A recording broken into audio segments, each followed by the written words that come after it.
Good evening mga shots. Ay, kagigising ko lang. Ang aga ko natulog kaninang gabi pala. Natulog ako mga 7 o'clock yata. Tapos nagising ako ng 10 o'clock na. So anyway, nagluluto na ako ng aming hapunan. It's late na sa aming hapunan. Yung anak ko, sana hindi pa yun siya makatulog. So hindi rin siya kumain. Sabi ko, magpagkain naman dyan. Wait lang, natulog na yung aking. Natulog na yung aking isda, mga shots. Wait na lang. Ayan, nagpiprito ako ng isda. Ito yung uulamin namin. Pero, ang gagawin ko dito, pipritusin ko siya.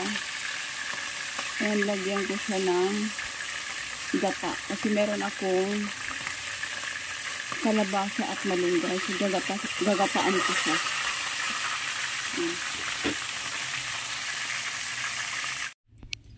So, ayan ang mga shots na kapag hiwa na ako ng ating sibuyas, kamatis, and bawang.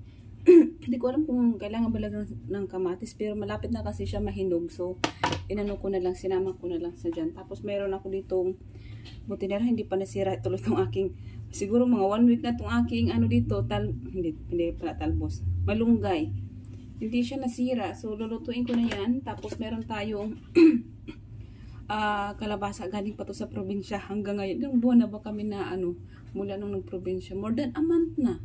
September 29 tapos August. More than 1 month and 2 weeks na yata. So mayroon pang natira. Buti na lang kamo hindi siya nasira. And haluin ko yan mamaya sa aking ulam and gagataan ko yung isda. So yan yung ating ulam for tonight. And later, pagdating ni Jowa, mamaya pa man yun siya, umaga pa. Ako magagawa ko try kong gagawa ng carbonara para sa kanya. So, we'll see. Wait, tingnan natin yung ating niluluto sa likod. So, ayan ang mga shots. Okay na itong aking isda. Ayan, buti na perfect yung aking kaprito kasi wala siyang dikit-dikit sa ilalim. Galing-galing. Ang galing ko magprito ngayong araw. Ngayong gabi pala. Ayan. Napaka-clean yung aking prito. Hindi ko alam kung anong klaseng isda to. Yan, yung isda na yan. Hindi ko alam yung mga isda masyado. So, wait lang mga shots. Ayun, nagluto tayo ulit ng ating ulamin. Dahil kailangan siya 2 luto. So, meron na ako dito. Kawali.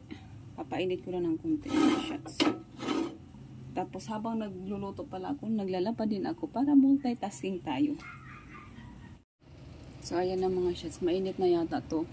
Yung ginamitan ko nito kanina ng prito, dito na lang kukuha ng mantika.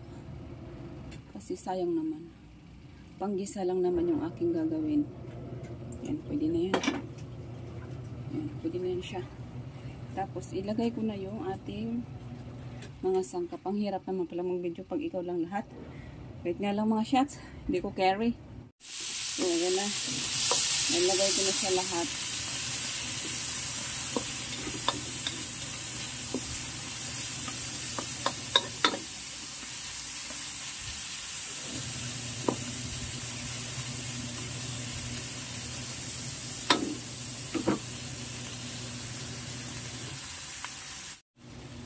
So, ayan ang mga shots yung aking niluluto. Lagyan ko lang ng magic sarap.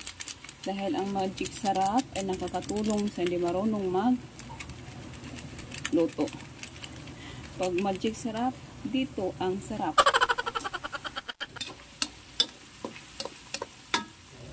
Ay, natanggal.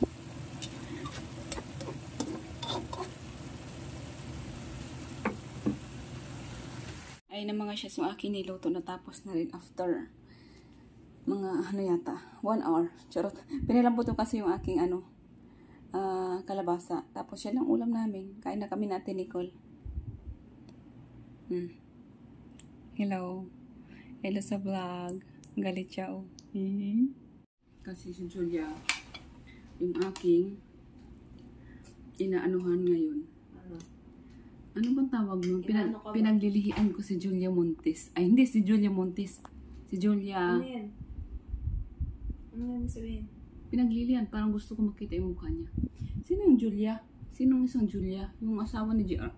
Yung jowa ni Gerald Barreto. Julia Barreto. Yan, kaya yung aking profile sa aking phone, sa wallpaper ko is si Julia Barreto. Kasi gusto ko yung kanyang ilong. Pointed nose. Ganyan din mo kay anak mo. Pagtingin ka ng tingin. Diba? Basta pinaglilihan ko lang. Hindi ko sure. Kumain ka na nga, Nicole. Dami mong sinasabi. Hindi ko to. Sige, kumain na. Kunti lang yung pagkain mo. Nagayit ako. Hindi ganyan yung pagdadiet ko. Ang pagdadiet ko, kumakain.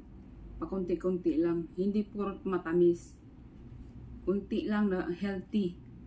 Ganun. Hindi yung kinakain mo na ano. Ay, di ba may cook tayo? Minsan man lang na ako nagkukok. Kuha ka nga ng isa, hati tayo. Diet. Kaya-diet man lang yun nandyan. May iba pa ba? Diet ba talaga?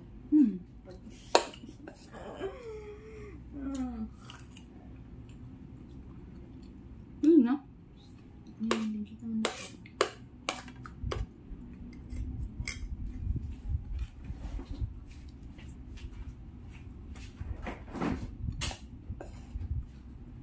Kuha ka ng baso ko.